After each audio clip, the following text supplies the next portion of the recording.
depensa ni dating DPWH Secretary Bunuan, isolated case lang daw ang nakita ni Pangulong Bongbong Marcos sa ghost project sa Bulacan.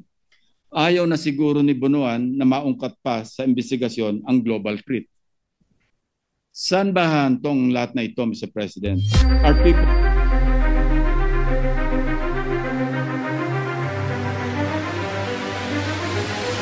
Hi, bossing. Another video, another issue na naman tayo mga boss.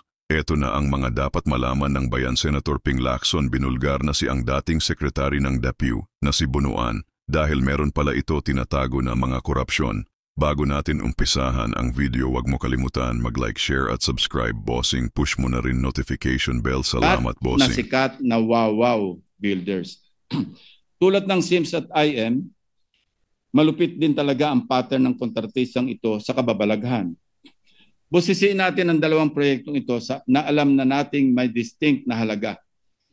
Construction ng flood mitigation structure along Barangay Frances, Kalumpit, Bulacan na may halagang 77.199 million pesos at construction ng flood mitigation structure along Barangay Bulusan, Kalumpit, Bulacan na may halaga ring 77.199 million pesos.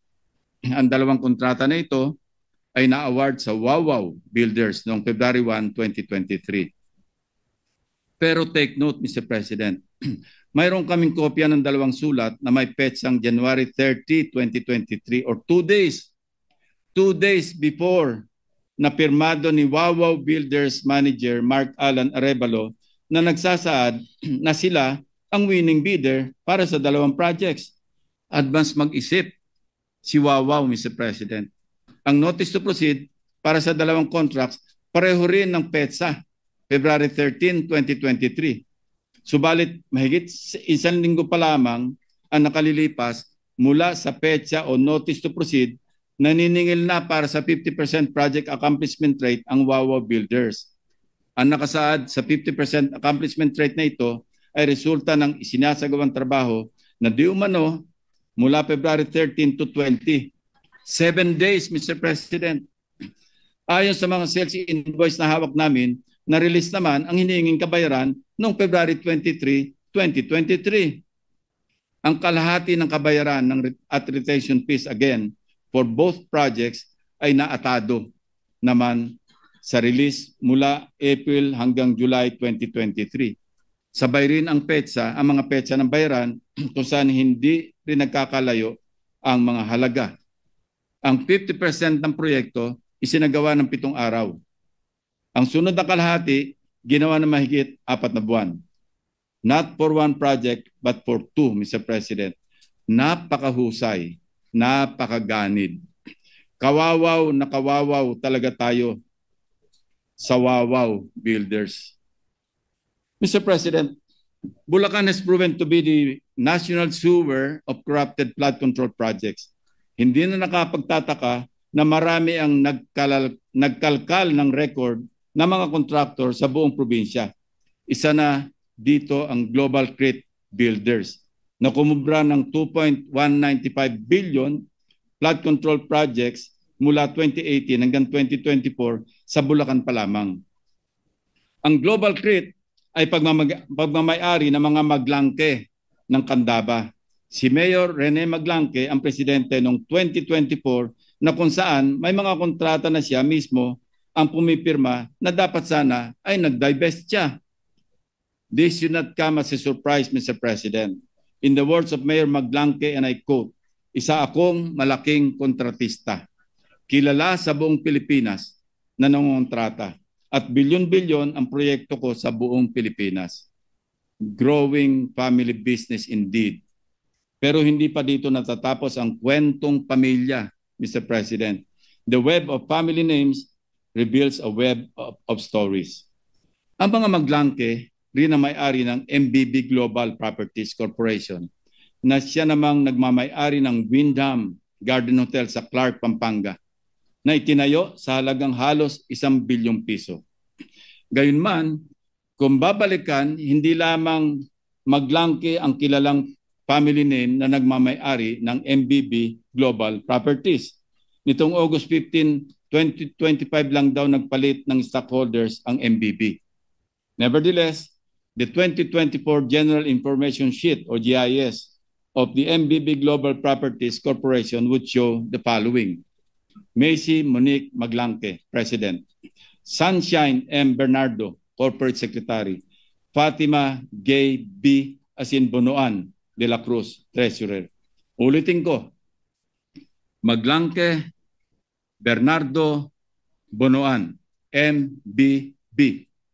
Coincidentally, these are known surnames of today's flood control saga. Candaba Mayor Rene Maglanque, ang patriarch ng Maglanques of Global Concrete Builders, contractor ng multi-billion peso worth of flood control projects. DPWH Undersecretary Roberto Bernardo, na kamakailan lamang ay nag-early retirement matapos masangkot sa maanomalyang flood control. At siyempre pa, dating DPWH Secretary Manuel Bonoan.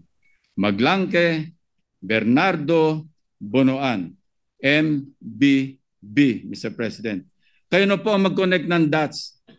By the way, sina Macy Maglanque, Sunshine Bernardo, at pati Magay Bonoan de la Cruz ay mga anak na mga nabanggit na opisyal ng gobyerno. Kaya naman pala ang palaging depensa ni dating DPWH Secretary Bonoan, isolated case lang daw ang nakita ni Pangulong Bongbong Marcos sa Ghost Project sa Bulacan. Ayaw na siguro ni Bonoan na maungkat pa sa investigasyon ang global threat. Saan ba hantong lahat na ito, Mr. President? Our people are growing impatient and angry, but we are not in the business of quick fixes and band-aid solutions. The newly installed Secretary of Public Works and Highways, Vince Dizon, has hit the ground running to weed out the corruption in the agency. Investigators are running their course in both chambers of Congress. The President shows no sign of wavering in this fight. We are on the right trajectory in getting to the bottom of this systemic rot and punishing to the fullest extent of the law those who have corrupted us. Sa dahilang ang prosecution ay mandato ng ehekutibo, titiyakin nating may ambag ang oversight functions ng Senado sa pagpapanagot ng mga sangkot. Lahat ng may kinalaman sa pagnanakaw, mapakontraktor o empleyado ng DPWH o mambabatas man, ay dapat isama sa kasong kriminal na isasampa. We respectfully urge the DPWH to refer this matter for the filing of criminal cases, including multiple violations of Article 217 in relation to Articles 48 and 171, Paragraph 4 of the Revised Penal Code, or malversation through falsification of public documents. For one, the falsification of documentation, particularly the use of manipulated photos in contractors' progress billing reports, later certified by DPWH officials, is a blatant violation of this provision. Mr. President, even if we do away with said complex crime and file cases for malversation alone, kung ang tampok na halaga ay higit 8.8 million pesos, reclusion perpetua o pagkakakulong ng 20 years and 1 day to 40 years ang parusa. Next is the prosecution for violation of the Anti-Graft and Corrupt Practices Act, Republic Act 3019, Section 3E, causing undue injury to the government or giving a private party unwarranted benefits, advantage, or preference through manifest partiality, evident bad faith, or gross inexcusable negligence.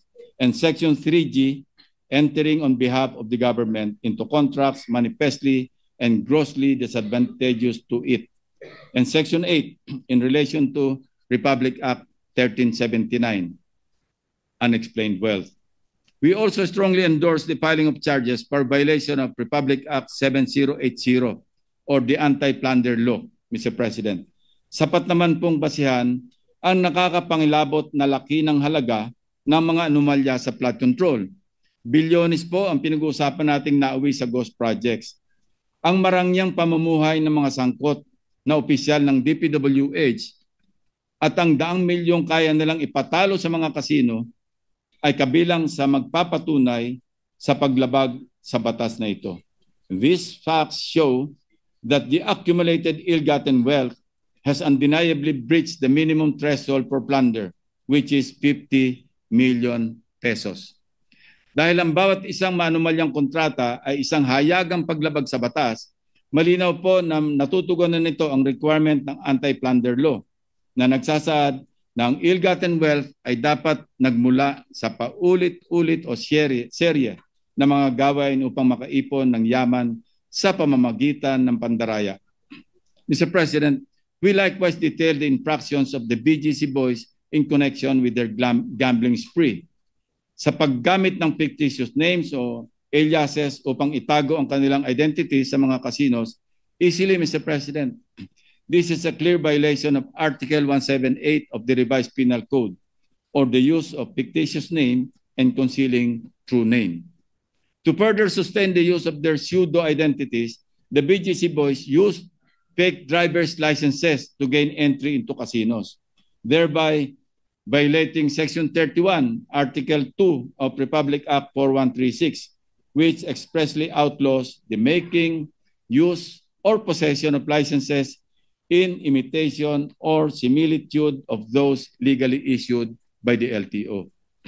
Sa actual na garapalang paglalaro sa kasino, ito po ay violation ng Presidential Decree number 1869, Republic Act 6713, and various memorandum circulars prohibiting and penalizing government officials for entering and much more for playing in casinos.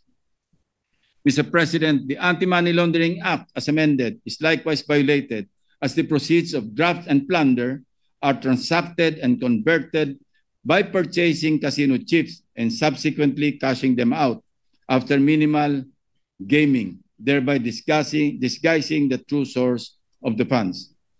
Considering the glaring violation of the Anti-Money Laundering Act by these big-time gamblers, we urge the Anti-Money Laundering Council to immediately initiate an action for the freezing of the bank accounts of these individuals and the subsequent prosecution for violating the law itself. Finally, Mr. President, umaapaw din ang kinaharap na kasong administratibo ng mga DPWH officials na ito. Among these are grave misconduct, serious dishonesty, gross neglect of duty, and or conduct prejudicial to the best interest of the service, violations of the Code of Conduct and Ethical Standards for public officials and employees, and the Code of Conduct pertaining to the practice of their profession as regulated by the Professional Regulation Commission.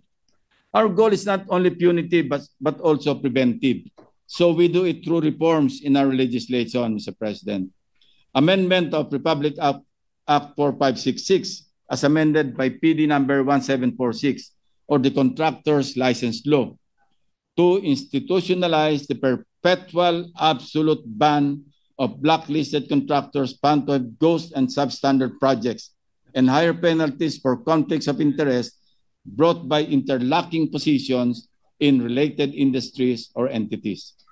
Amendment to increase penalties for conflicts of interest, especially those public officials and employees who may also act as contractors under Republic Act 6713 or Code of Conduct and Hi Ethical MGA Standards. Boss, huwag niyo kalimutan mag-like, share, subscribe para lagi kayong updated mga boss sa mga balita sa ating bansa. Kaya ano pa, back to the news, mga bossing.